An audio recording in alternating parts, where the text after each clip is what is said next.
Personal finance opinions YouTube channel में एक और इंटरेस्टिंग वीडियो में आपको खुशामदीद।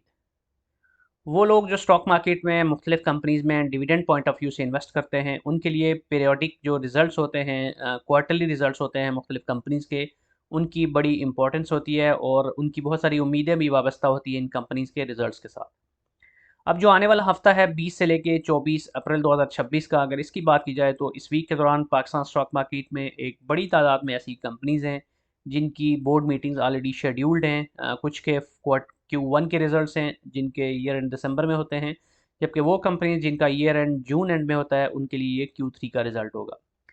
तो अब बहुत सारी कंपनीज जिनके रिजल्ट्स एक्सपेक्टेड हैं, उनमें से 10 ऐसी कंपनीज हैं जिनकी खास तौर पे अगर हम हिस्टोरिकल डेटा की बेस पे बात करें तो उनसे जो डिविडेंड इन्वेस्टर्स हैं उनकी उम्मीदें ज़्यादा हैं, क्योंकि हिस्टोरिकली देखा जाए तो इस पर्टिकुलर पीरियड में जब उनका रिजल्ट अनाउंस होता है तो उसके साथ वो डिविडेंड भी अनाउंस कर रही होती हैं।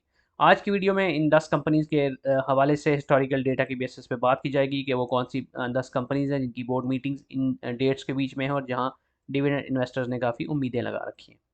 याद रहे कि ये जो भी इन्फॉर्मेशन है ये सिर्फ हिस्टोरिकल डेटा की बेसिस पे है। ज़रूरी नहीं कि हिस्ट्री को हर कंपनी हमेशा रिपीट करे। बसा औक़ात कंपनीज अपने डिविडेंड को स्किप भी कर देती हैं और बाज़ औक़ात ऐसे भी होता है कि कंपनीज का जो करंट टिपिकल क्वार्टर का रिजल्ट है वो हस्बे तवक्को ना आए, तो उस सूरत में भी वो डिविडेंड को स्किप कर सकती है। ये सोनली कंपनीज की स्वाबदीद पे होता है कि कब उन्होंने डिविडेंड देना है और कब उन्होंने अपना पैसा दोबारा से अपने ग्रोथ के अंदर री इन्वेस्ट करना है। पहली कंपनी जिसकी 20 अप्रैल को Q1 के रिजल्ट्स के हवाले से बोर्ड मीटिंग शेड्यूल्ड है वो है ईफर्ट, और फर्टिलाइज़र सेक्टर की एक शरिया कंप्लाइंट कंपनी है। और इसका एक्सपेक्टेड है कि इस रिज़ल्ट के साथ भी डिविडेंड आ सकता है, डिपेंडिंग ऑन द सिनेरियोज और keeping in mind the historical data. चूँकि ये पहले क्वार्टर का रिजल्ट है इसलिए इसका इंटरिम डिविडेंड या इंटरिम ईपीएस यहाँ पे एप्लीकेबल नहीं है, जबकि लास्ट ईयर के अगर एनुअल ईपीएस की बात की जाए तो अनकंसोलिडेटेड ईपीएस जो इसकी रही वो थी 17 रुपये 80 पैसे, जबकि इसका जो डिविडेंड था वो था 15 रुपये। तो अगर पे आउट रेशो के हिसाब से देखें तो इसकी पे आउट रेशो हमेशा बहुत अच्छी होती है। जब जब ये अच्छा परफॉर्म करती है, इसकी अर्निंग्स अच्छी होती हैं, तो अकॉर्डिंगली ये डिविडेंड पे आउट भी ज़्यादा दे रही होती है। प्राइस की बात करें तो इस वक्त 212 रुपये 10 पैसे पे इसकी ट्रेडिंग हो रही है। इस लिस्ट में जो दूसरी कंपनी है वो बैंकिंग सेक्टर में से अलाइड बैंक लिमिटेड, शरिया कंप्लाइंट इंडेक्स की बात करें तो उसका हिस्सा नहीं है एबीएल, और इसके भी Q1 का रिजल्ट है, क्योंकि बैंकिंग सेक्टर की जो कंपनीज हैं उनका ईयर एंड दिसंबर में होता है। 21 अप्रैल 2026 को एबीएल की बोर्ड मीटिंग शेड्यूल्ड है, और चूंकि ये पहले क्वार्टर का रिजल्ट है इसलिए इंटरिम डिविडेंड या इंटरिम ईपीएस भी इसके लिए भी अप्लीकेबल नहीं है।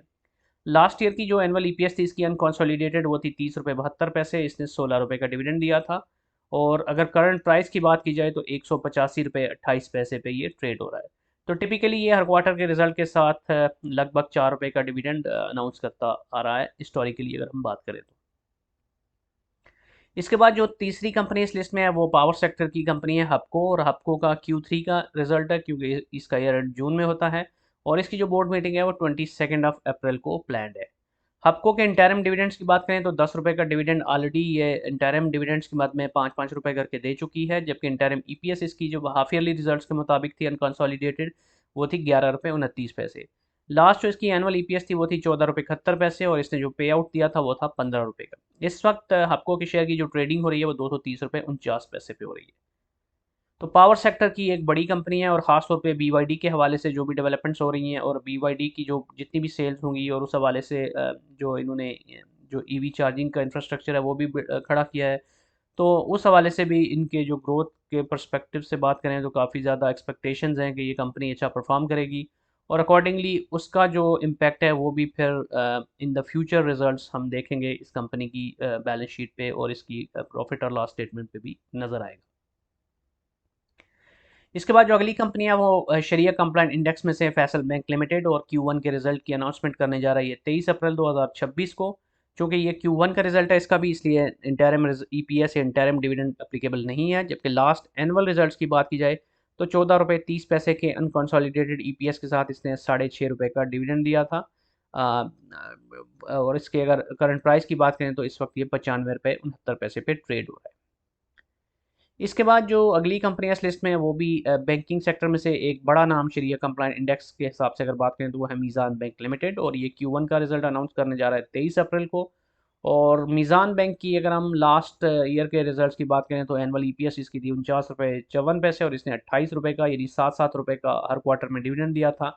और मुमकिन तौर पे उसी ट्रेंड को ये कंटिन्यू कर सकता है। जबकि प्राइस की बात करें तो इस वक्त 497 रुपये 11 पैसे पे ट्रेड हो रहा है। बैंकिंग सेक्टर में मीज़ान बैंक एक बड़ा नाम है, और अगर ओवरऑल डिपॉजिट्स के हवाले से भी बात की जाए, ब्रांच के जो नेटवर्क है उस हवाले से भी बात की जाए, और शरिया कंप्लाइंस के हवाले से जितनी ज़्यादा इसकी मार्केट में पेनिट्रेशन है, और जो दीगर मुख्तलिफ जो इंस्ट्रूमेंट्स हैं इन्वेस्टमेंट के उस हवाले से भी बात की जाए, तो काफ़ी ज़्यादा इसकी डीप पेनिट्रेशन है मार्केट के अंदर, और काफ़ी अच्छा इमर्जिंग बैंक है, और बड़ी तेज़ी से इसने अपने आप को प्रूव किया है इन द मार्केट। इसके बाद जो अगला शेयर या अगली कंपनी है वो है बैंक अल-फलाह। बैंकिंग सेक्टर की एक बड़ी तादाद में कंपनीज हैं जिनकी बोर्ड मीटिंग्स आने वाले हफ्ते में है। बैंक अल-फलाह अपने Q1 का रिजल्ट 23 अप्रैल को अनाउंस करने जा रहा है, और इसकी अगर लास्ट एनुअल ईपीएस की बात की जाए तो 17 रुपये 97 पैसे की ईपीएस थी, जबकि डिविडेंड इसने जो दिया था वो है 10.5 रुपये का। प्राइस की बात करें तो इस वक्त 125 रुपये 34 पैसे पे ट्रेड हो रहा है। इसके बाद जो अगली कंपनी है again from banking sector, MCB Muslim commercial bank, जो कि 23 अप्रैल को अपने रिजल्ट की अनाउंसमेंट करेगा Q1 के। जबकि इसकी अगर हम लास्ट एनुअल रिजल्ट्स की बात करें तो 45 रुपये 73 पैसे की ईपीएस, और 36 रुपये का इसने यानी 9 रुपये हर क्वार्टर में इसने डिविडेंड का अनाउंसमेंट किया था। तो इस वक्त ये 418 रुपये 3 पैसे पे ट्रेड हो रहा है, और मुमकिन तौर पे ये वही 9 रुपये की वाले की रवायत को बरकरार रख सकता है इस क्वार्टरली रिजल्ट के साथ भी। फिर बैंक अल हबीब की बात की जाए तो इसकी भी 23 को ही बोर्ड मीटिंग है, और इसका अगर हम लास्ट एनुअल ईपीएस की बात करें तो 27 रुपये 57 पैसे की ईपीएस के साथ इसने 15 रुपये का डिविडेंड दिया था। जबकि करंट प्राइस की बात करें बैंक अल हबीब के शेयर की तो 174 रुपये 81 पैसे पे ये ट्रेड हो रहा है। इसके बाद जो अगली कंपनी है वो है मरी ब्रूरी। मरी ब्रूरी Q3 के रिजल्ट की अनाउंसमेंट करने जा रही है 24 अप्रैल 2026 को। जबकि इंटरिम रिजल्ट्स में अब तक इसने हाफ ईयरली रिजल्ट के साथ 74 रुपये 17 पैसे की अर्निंग के साथ 17 रुपये का डिविडेंड दिया। जबकि लास्ट एनुअल इसकी जो ईपीएस थी वो 117 रुपये 92 पैसे, और इसने 41.5 रुपये का डिविडेंड दिया था। करंट प्राइस की बात करें तो इस वक्त ये 901 रुपये 51 पैसे पे ट्रेड हो रहा है। आखिरी कंपनी जो इस लिस्ट में है वो है इंडस मोटर, और ऑटोमोबाइल सेक्टर की ये कंपनी अपने तीसरे क्वार्टर के रिजल्ट का ऐलान करने जा रही है 24 अप्रैल को। और इसके इंटरम रिजल्ट्स की बात करें तो अब तक Q2 तक यानी हाफ ईयरली रिजल्ट तक 161 रुपये 60 पैसे की अर्निंग के साथ 97 रुपये का डिविडेंड ये दे चुकी है। जबकि पिछले साल की जो एनुअल ईपीएस थी वो थी 292 रुपये 74 पैसे, और इसने 176 रुपये का टोटल क्यूमुलेटिव कुल मिला के डिविडेंड दिया था पिछले साल में। ट्रेडिंग की इस वक्त शेयर की प्राइस की बात करें तो ये जो ट्रेड हो रहा है वो है 1998 रुपये 89 पैसे पे। तो ये वो 12 कंपनीज हैं जिनकी एक्सपेक्टेशंस हैं आने वाले हफ्ते में। इसके अलावा भी कुछ कंपनीज की बोर्ड मीटिंग्स हैं, जैसे मारी हो गया, आईएसएल हो गया, आईएनआईएल हो गया। लेकिन based on the historical data के कौन सी कंपनी मार्च रिजल्ट के साथ डिविडेंड देती है, उस बेसिस पे ये मैंने शॉर्ट लिस्ट करके 10 कंपनीज की यहाँ पे बात की है। तो इसके अलावा भी कोई कंपनी अगर रिजल्ट्स के साथ डिविडेंड का अनाउंसमेंट करती है तो आने वाले हफ्ते में इस चैनल पे जब वीडियोस अपलोड होंगी डिविडेंड के हवाले से, तो उस हवाले से भी आपको बाखबर रखा जाएगा। आज की वीडियो को यहीं पे कंक्लूड करते हैं। कोई भी क्वेश्चन है, फीडबैक तो कमेंट सेक्शन में लिख सकते हैं। और अगर आपको ये वीडियो पसंद आई है तो चैनल को सब्सक्राइब करना, वीडियो को लाइक करना और बेल आइकन को प्रेस करना मत भूलिएगा। Thank you very much.